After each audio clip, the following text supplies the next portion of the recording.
Ya. Señores, what is your name? What is your name? Your name. What is your name? My name is Veronica Forbes. Where are you from? Where are you from?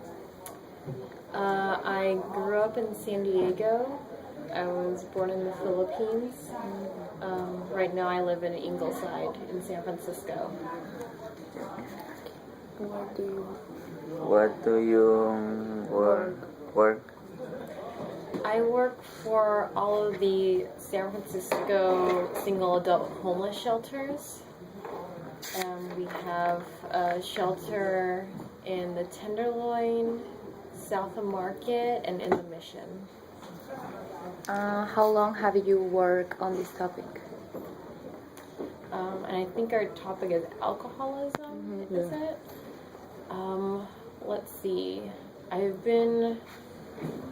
usually work with people that have mental illness, and so a lot of times substance use and alcoholism goes with that. So probably about 2.5 years now.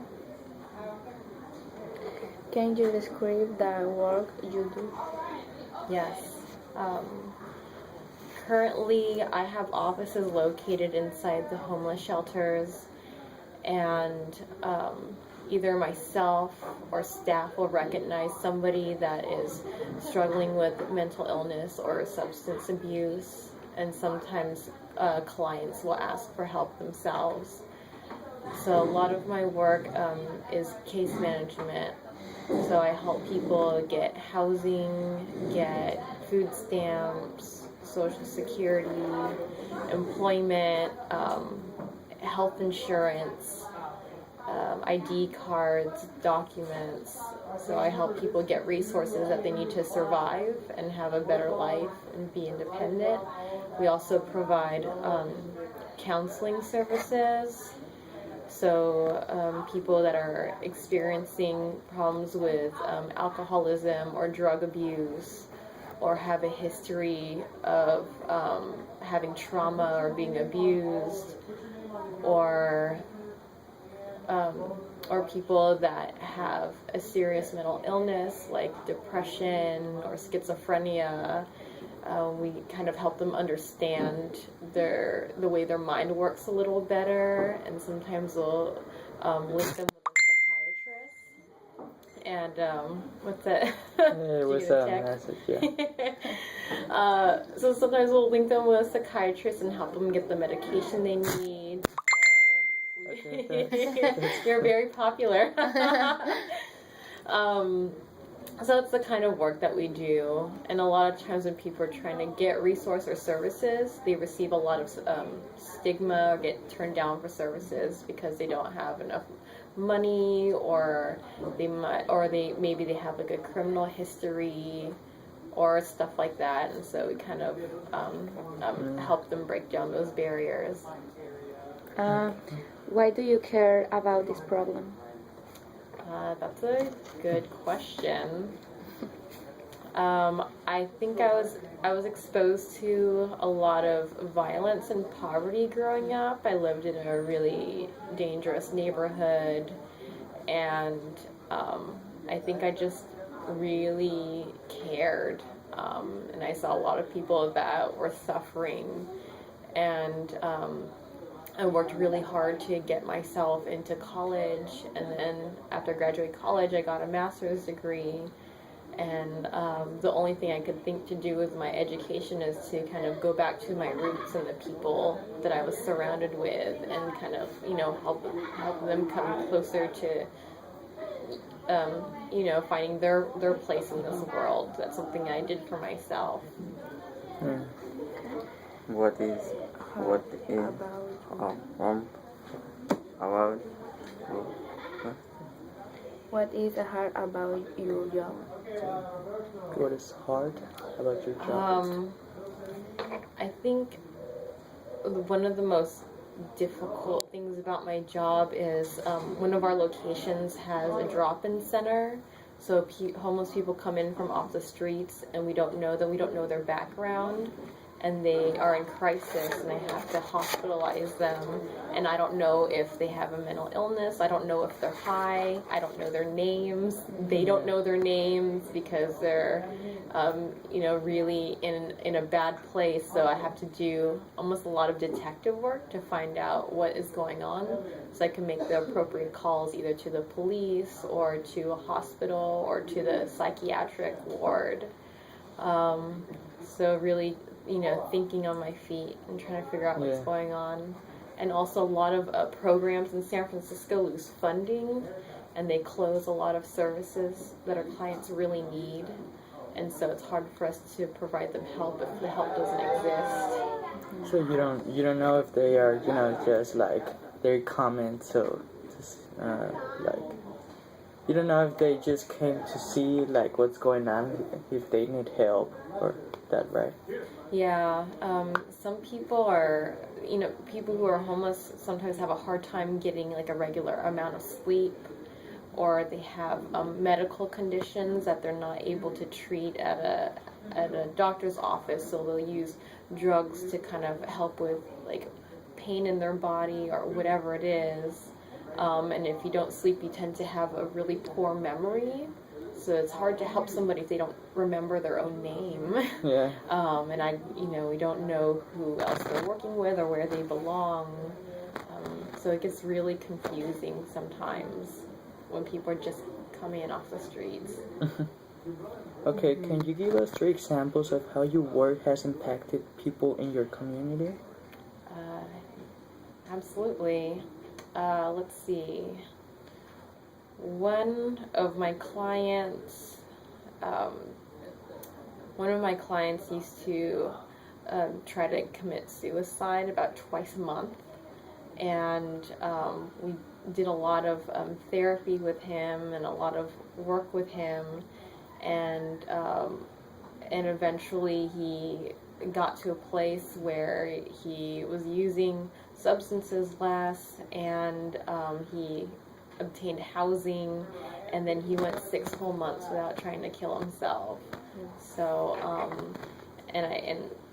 and that's the kind of work that we do with individuals. And if you look at it, like how it impacts San Francisco on a larger scale, it costs thousands of dollars every time an individual has to be hospitalized for trying to commit suicide.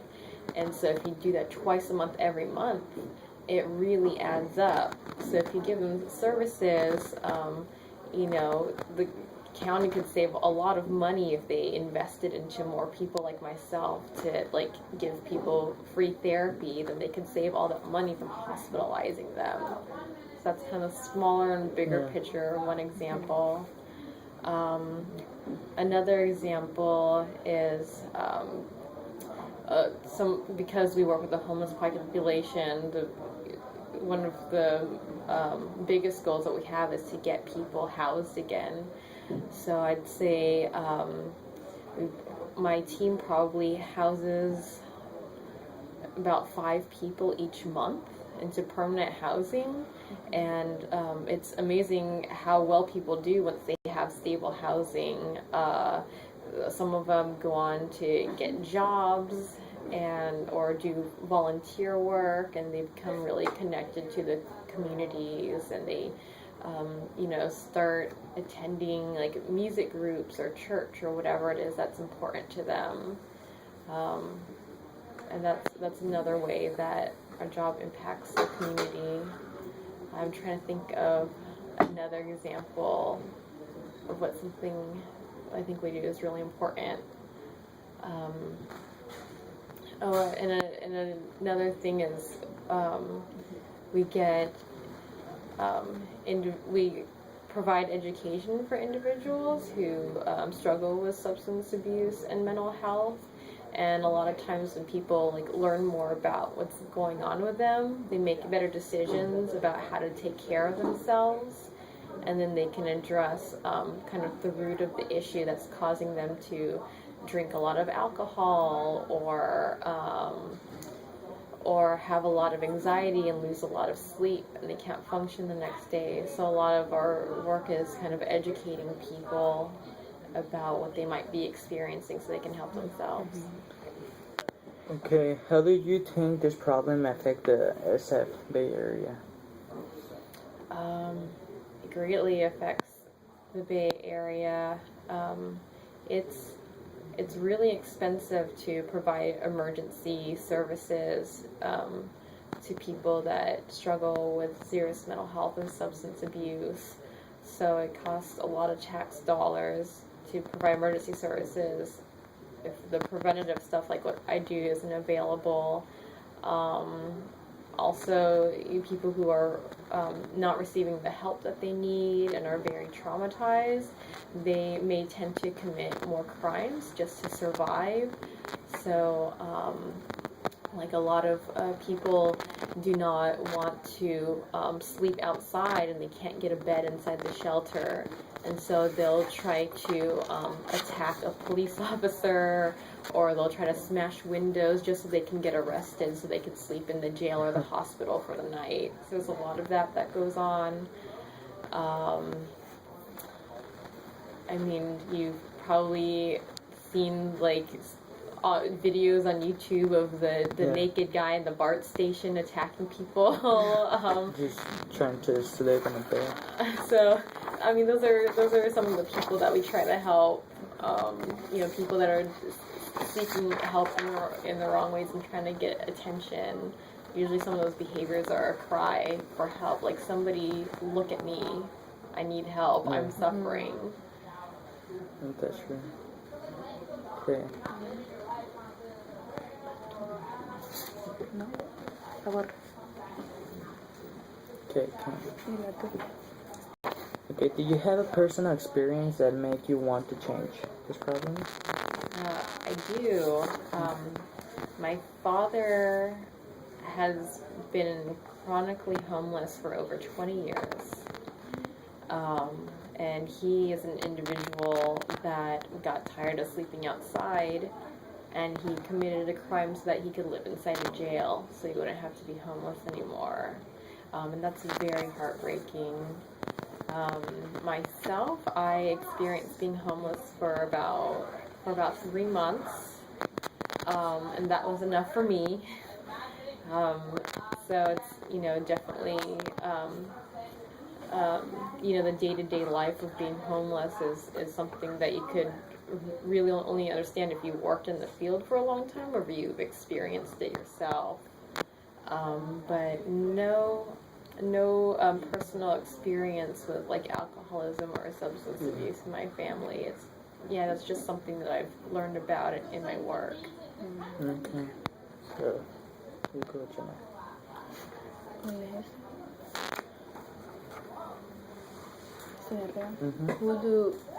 How do you work change the world or the community? Oh, sorry, I couldn't hear it louder. How do your work change the world of the community? How does it change the world? I think a lot of the stuff that I do, like providing education for individuals, removes some of the stigma around needing help, removes some of the stigma around substance abuse and mental illness, and kind of normalizes it. Like there's nothing wrong with you for struggling with these issues. There's help, and you could live a normal life like everybody else.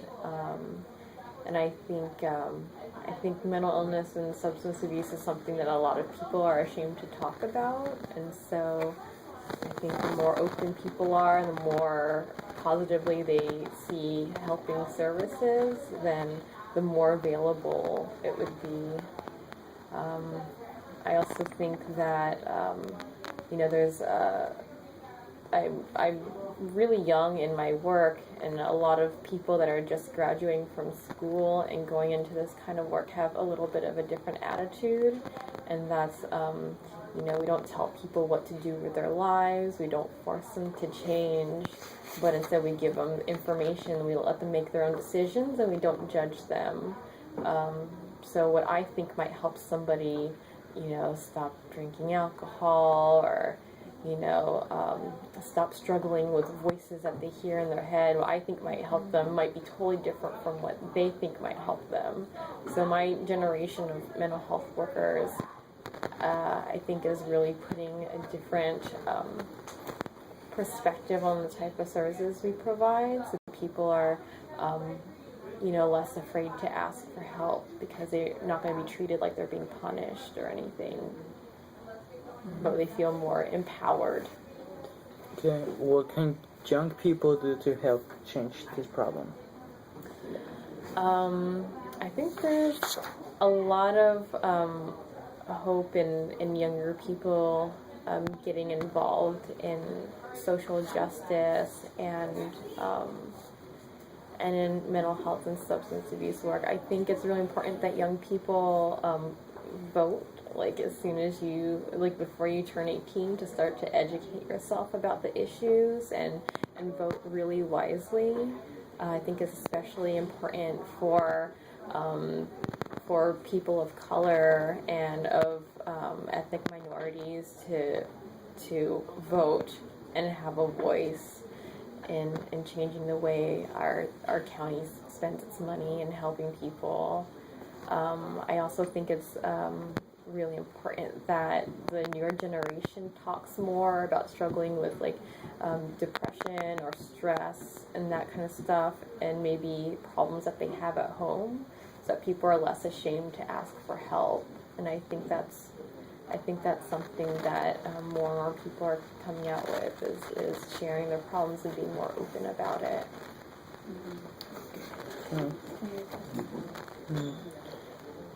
Changing. Do you earn money by changing this problem? Do I want? Do you earn money by changing this problem? I do. I am hired to do my job full time, and I do other stuff outside of my work that I don't get paid to do. So I join marches, which is another thing that young people can do. At any age, you can join a protest, and a lot of them are very peaceful. They all should be peaceful, but a lot of them are really, peaceful, and I think it'd be great to get families involved. A lot of other stuff that I do is, and young people can do, is use social media. So Facebook or Twitter, and if there's an article that talks about people trying to make positive change by just sharing it and making people more aware of issues, like social justice, public health issues, that's something that I do on my free time, and that young people can do as well without getting paid. And it's actually probably the third time I've been to a high school or a junior high to kind of talk about my work and take time out of my personal schedule to talk about what I do. So and that's fun for me. Cool. So how have you struggled changing this problem? Yes. Every day I meet barriers at work to try to get my clients the help that they need. And sometimes I struggle with my clients themselves, either refusing services that could be good for them or just not showing up for appointments. So my job it's really difficult, but I'm gonna do it as best I can while I still have the energy and motivation. Okay, so Did you have a personal experience that made you want to do this work? If so, can you describe it? I think I talked a little bit about my father and I being homeless, and Yes, the same question. okay. What word is from about to what? Like What is fun about your work?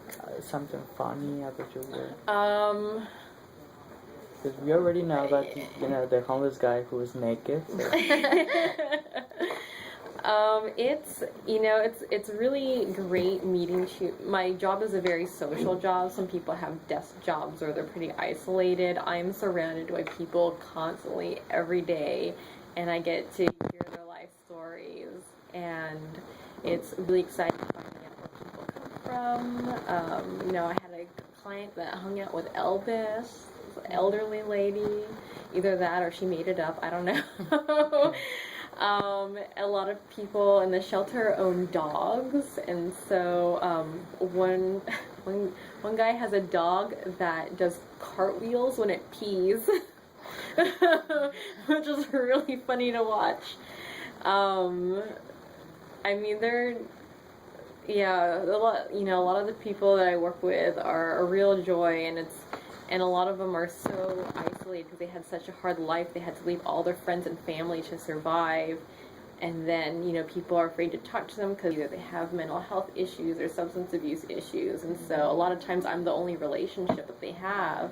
And it's really nice to see somebody, warm up to their therapist and get comfortable and have that bond with you and then go off and leave you to have their own life. So that's... when I stop working with a client because they've improved and moved on, I always tell them, I'm really happy for you. I hope I never have to see you again.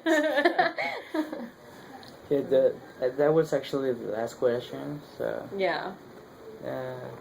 So okay, if you want to tell something more, and now whatever you want to say.